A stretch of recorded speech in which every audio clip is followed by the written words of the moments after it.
이번에는 진분수와 진분수를 한번 곱해 볼 텐데요. 이것도 역시 어느 정도 계산하는 방법을 학습지나 아니면 연산문제집을 통해서 습득한 친구들이 꽤 있습니다. 분모끼리 곱하고 분자끼리 곱하면 되잖아요. 이렇게 얘기하는데요. 제가 역으로 그런데 왜 분모끼리 곱해야 되고 분자끼리 곱해야 돼? 이렇게 물어보면요, 아이들이요. 글쎄요. 그렇게 곱해야 뭐 답이 나오니까요. 이렇게 말을 하는데요. 아이들이 이렇게 왜 분모끼리 곱해야 되는지, 왜 분자끼리 곱해야 되는지 원리를 모른 채요. 그냥 이렇게 곱해야 된다라고 어떠한 순서, 그러한 계산하는 방식, 그런 것만 습득하다 보니까 이런 것을 조금 응용한 원리를 물어보는 문제에서는요, 아이들이 전혀 감을 잡지 못해요. 계산을 하는 어떤 스킬적인 부분도 분명히 필요하긴 하지만 왜 분모끼리 곱하는지, 왜 분자끼리 곱하는지 반드시 숙지하고 넘어갈 필요가 있는데요. 먼저 5분의 1 곱하기 3분의 1을 해볼게요. 준비물은 바로 이 색종이입니다. 5분의 1만큼을 먼저 만들어주는 거예요. 그럼 이게 무슨 뜻이냐면 결국 색종이를 5등분 해줘야 된다는 뜻이겠죠? 여러분들이 색종이를 준비해서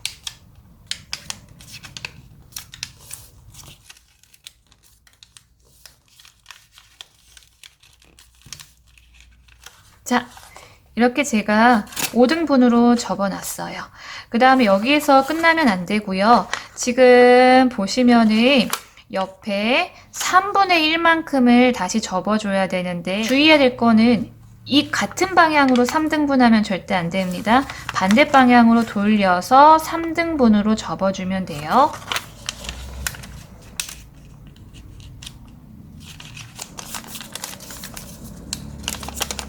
지금 이쪽 방향으로 하나, 둘, 셋, 3등분이 됐죠? 그 다음에 아까 처음에 우리가 이쪽 방향으로는 5등분으로 접어 놓은 상태입니다. 5분의 1만큼만 남겨볼게요. 그 다음에요. 지금 이 5분의 1을 다시 3분의 1만큼 만든다고 했잖아요. 5분의 1에 3분의 1이라는 것은 이 5분의 1에서 다시 3분의 1만큼으로 만들어라. 즉 우리가 아까 3등분 해놓은 이 선이 보여요? 그 선을 따라서 3분의 1만큼을 접어요. 이렇게 해놓겠습니다. 그러면은요, 결국 5분의 1 곱하기 3분의 1은요, 아까 엄청 컸었죠. 근데 5분의 1에 3분의 1은 이만큼이 되는 거예요. 아까 원래 크기 5분의 1은 이만했죠. 근데 5분의 1에 3분의 1은 이렇게 줄어드는 겁니다. 그러면은요, 우리가 한번 얘를 펼쳐볼 텐데요. 펼치기 전에요, 이 5분의 1에 3분의 1, 이만큼을 먼저 표시를 해두는 게 좋습니다. 자, 이 상태에서 한번 펼쳐볼게요.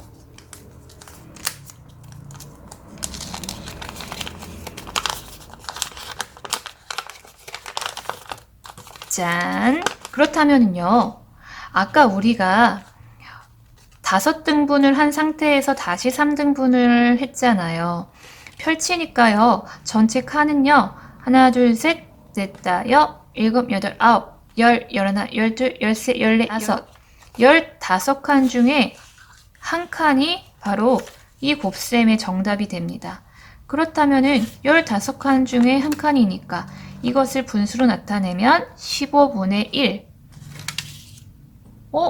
근데 보니까요, 15는 이 분모끼리 곱해서 나오는 수네요. 15. 그 다음에 이 1은 분자끼리 곱해서 나온 수네요. 1. 그렇기 때문에 분모는 분모끼리, 분자는 분자끼리 곱해주는구나. 왜 이렇게 분모와 분모, 분자와 분자가 곱해지는지 그 원리를 한번 색종이를 통해서 아이들과 해보면 도움이 많이 될 것 같아요. 5분의 4 곱하기 3분의 1을 해볼 건데요. 아까와 방법 자체는 동일한데요. 분자가 4로 바뀌었어요. 이럴 때는요, 어떻게 우리가 곱셈을 하면 되는지 한번 알아보겠습니다. 아까 전에 이쪽 방향으로 5등분만큼 접어놨는데요. 그 중에 5분의 4니까요. 이렇게 되겠죠? 이게 5분의 4가 되겠죠? 여기에서 3분의 1, 즉 아까 우리 3등분을 이렇게 해놨잖아요. 그 중에 3분의 1이라는 거예요. 그러면은 제가 이거를 3등분을 일단 접어볼게요. 자, 이게 결국에는 5분의 4 곱하기 3분의 1의 값이 되는데요. 역시 이 부분도요. 제가 체크를 해볼게요. 이번에는 각 칸마다 별 표시를 할게요.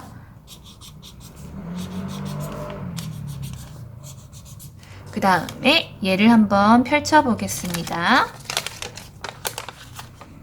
자, 그러면은요, 전체 칸수는 변함이 없잖아요. 즉, 분모 곱하기 분모 15. 그 다음에 지금 별표한 칸을 보면 4칸이에요. 즉, 15분의 4. 동일합니다. 분자는 분자끼리 곱해준다. 15분의 4. 전에 처음에는 둘 다 분자가 1이라서 사실은 이거는 생각하기가 조금 쉬운 편인데요. 이렇게 분자가 1이 아닐 경우에는 어떻게 곱해지는지 한번 알아보겠습니다. 역시 아까 사용했던 색종이를 이용해서 한번 해볼게요. 5분의 4만큼은 아까 전에 이렇게 나타낸다고 했죠? 지금 5등분 한 것 중에서 이렇게 한 칸만 접어보면 5분의 4가 되겠죠? 그 다음에 이 중의 3분의 2. 지금 여기 보면은요, 3등분 되어 있을 때 3분의 2만큼을 남기라는 거예요. 그럼 이렇게 되겠죠. 그러면은 아까 전에 별표한 거는 두고 추가로 나머지 부분에 별표를 해볼게요. 자, 그럼 한번 펼쳐보겠습니다. 자, 그러면은요, 아까 우리가 지금 전체 칸수는 15칸 중에서 별표한 칸은 8칸, 즉 분모 곱하면 15, 그 다음 분자 곱하면 8, 5 곱하기 3은 15, 4 곱하기 2는 8. 물론 분모끼리 곱하면 되고 분자끼리 곱하면 된다고 간단하게 설명해 주면은 아이들이 이 진분수 곱하기 진분수는 사실 그렇게 어려워하지는 않기는 한데, 그래도 한번 아이들과 왜 분모끼리 곱하는지 분자끼리 곱하는지 색종이를 통해서 한번 재미있게 활동해 보면은 진분수의 곱셈을 재미있게 학습할 수 있지 않을까 생각합니다. 이렇게 진분수 곱하기 진분수에서 어떻게 약분을 하는지 이미 학습한 친구들도 있기는 해요. 그래서 제가 물어보면은 엄마가 이렇게 대각선으로 약분하면 된다는데요? 이렇게 얘기를 해요. 그러면 제가 아이들한테 근데 왜 대각선으로 약분을 해야 될까? 그러면은 아이들이 그냥 엄마가 대각선으로 약분을 하라는데요? 이렇게 얘기를 해요.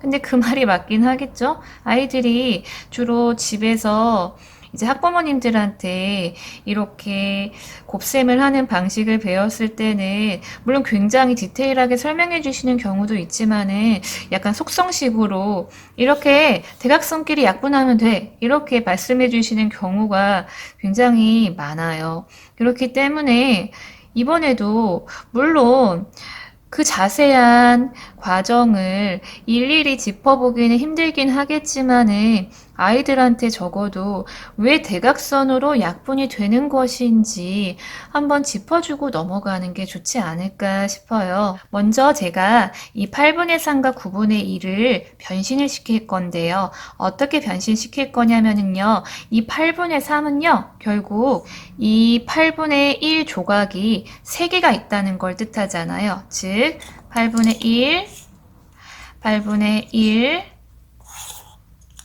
8분의 1. 그 다음에요. 이 9분의 2는 이 9분의 1 조각이 2개가 있다는 걸 뜻합니다. 8분의 3은 8분의 1이 3개라고 했잖아요. 즉 8분의 1 더하기 8분의 1 더하기 8분의 1. 그런데 이것을 곱셈으로 바꾸면은 8분의 1 곱하기 3. 그 다음에 9분의 2 역시 9분의 1이 두 개이므로 9분의 1 더하기 9분의 1 이것을 곱셈으로 바꾸면 9분의 1 곱하기 2 이렇게 되겠죠. 그러면은 왜 굳이 이렇게 쪼갰나 하실 거예요. 그러면 얘네를 어떻게 해줄 거냐면은 같이 모두 곱하기를 해줄 건데 먼저 8분의 1 곱하기 3, 그 다음에 곱하기 9분의 1 곱하기 2 이렇게 해줄 겁니다. 근데 이렇게 보면은 한눈에 뭔가 보이지가 않아서요. 서로 약분되는 것끼리 짝꿍을 만들어주면은 보기가 훨씬 좋겠죠? 그러니까 이렇게요. 8분의 1 곱하기 2 곱하기 9분의 1 곱하기 3 이렇게 서로 약분되는 것끼리 다시 순서를 바꾸어서 조합을 해보니까 훨씬 계산이 편해졌죠. 여기에서 주목을 해줘야 됩니다. 8하고 2가 서로 약분이 되잖아요. 원래의 식으로 돌아보면은 8, 2 그러면은 8하고 2는 약분해서 1, 4가 되죠. 얘네들도 약분이 돼서 이렇게 약분이 되죠. 그 다음 9와 3도 약분이 되죠.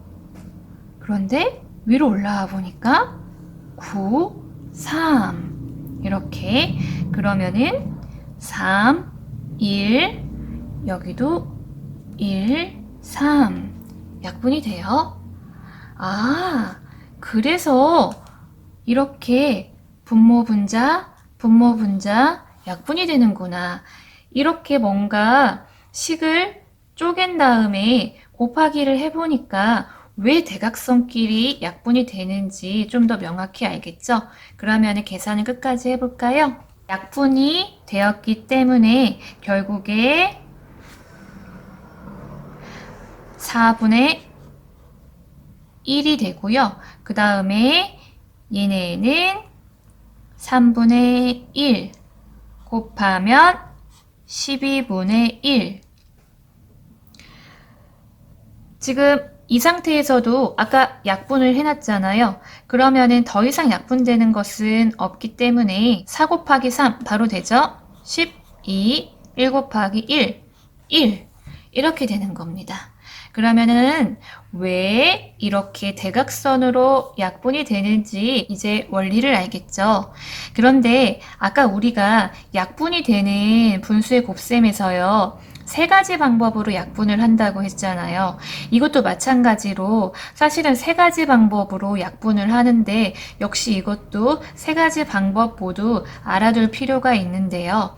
먼저 첫 번째는 먼저 곱하기 전에 약분을 미리 하는 겁니다. 그러니까 8분의 3 곱하기 9분의 2에서 방금 전에 우리가 대각선으로 약분한다고 원리를 배웠잖아요. 먼저 대각선을 따라가요. 그럼 대각선끼리 약분되는 것이 있다면은 그 자리에서 바로 약분을 해주는 거예요. 1, 3, 1, 4. 그래서 약분이 다 된 상태에서 분모는 분모끼리 12, 분자는 분자끼리 곱하면 1 이렇게 되는 거예요. 그러니까 곱셈하기 전에 미리 약분한다. 그 다음에 두 번째 방법은요.